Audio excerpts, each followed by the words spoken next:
Welcome back to my channel. আমি সুতপা চলেছি দেখো আবার আজকে কিছু রেসিপি নিয়ে। সব রেসিপি সবার জানা, তাও আমি করছি আর তোমার সাথে শেয়ার করছি। তার জন্য নিয়েছি দেখো টমেটো আর পেঁয়াজ কেটে নিই, আর তার সাথে নিয়ে নিয়েছি আলু কেটে। তো চলো দেখি কী রান্না করা যায় আজকে। মিক্সিতে একটা পেস্ট বানিয়ে নেবো, তার জন্য নিয়ে নিয়েছি দেখো টমেটো, তার সাথে নিয়ে নিলাম পেঁয়াজ, তার সাথে নিয়ে নিলাম লঙ্কা। আর আমি জানো তো যে কোনো রান্নাতে আমি পেঁয়াজটা খুব কম দিই, কারণ আমার না বেশি পেঁয়াজ দিতে ভালো লাগে না। পেঁয়াজ দিলে মনে হয় কি তরকারি জলসা জলসা হয়ে যায়। তার সাথে দেবো কিছুটা রসুন আর দিয়ে দেবো গোটা এলাচ গরম মশলা। এটা আমি একটা পেস্ট বানিয়ে নিয়ে চলে আসি। শিলে বাটা করলেও হতো, তাই না মিক্সিতেই করে নিয়ে আসি। দেখো পেস্টটা আমি একটা বাটির মধ্যে ঢেলে দিচ্ছি। যে পেস্ট করেছি পেস্টের মধ্যে দিয়ে দেবো পরিমাণ মতন হলুদ, তোমরা যেমন রান্না করে সেরকম দিয়ে নেবে। দিয়ে দেবো পরিমাণ মতো জিরে গুঁড়ো। আর যে কোনো রান্নাতে একটু লঙ্কা গুঁড়ো না দিলে, যতই তুমি কাঁচা লঙ্কা রান্না করো লঙ্কা গুঁড়ো না দিলে ভালো লাগে না, কালারটা আসে না, কালার না হলে দেখতেও ভালো লাগে না। তাই দিয়ে দিলাম সামান্য করে লঙ্কা গুঁড়ো।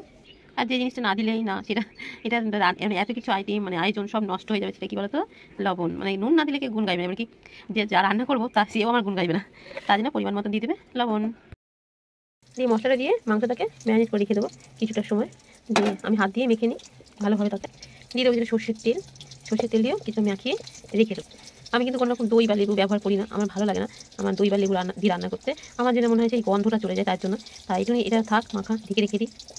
বসিয়ে দিচ্ছি কড়াই তো গরম হয়ে গেছে। দিয়ে দেবো সর্ষের তেল। যে কোনো রান্না সর্ষের তেল তো বেশি ভালো হয়, সবাই জানো, তাই দিয়ে দিলাম সর্ষের তেল। তেলের মধ্যে এবার দিয়ে শুকনো লঙ্কা তেজপাতা দেবো। তেলটা কালো হয়েছে, আমি বেগুন ভাজা করছি তাই জন্য তেলটা কালার চেঞ্জ হয়ে গেছে। ফোড়নটা কিন্তু আমি খুব একটা পোড়াবো না।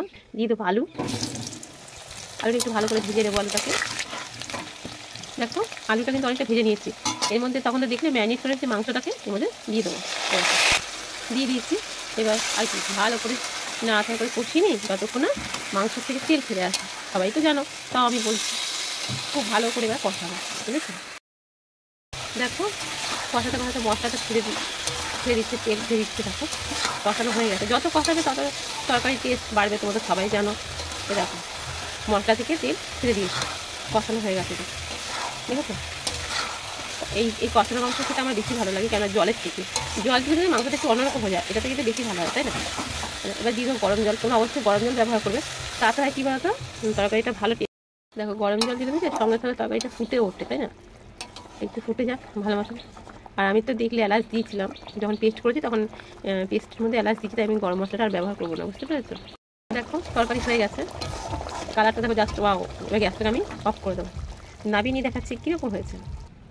দেখো নাবিয়ে নিয়েছি, নাবাতে ছেলেকে দিলাম, ছেলের বাবাকে দিলাম।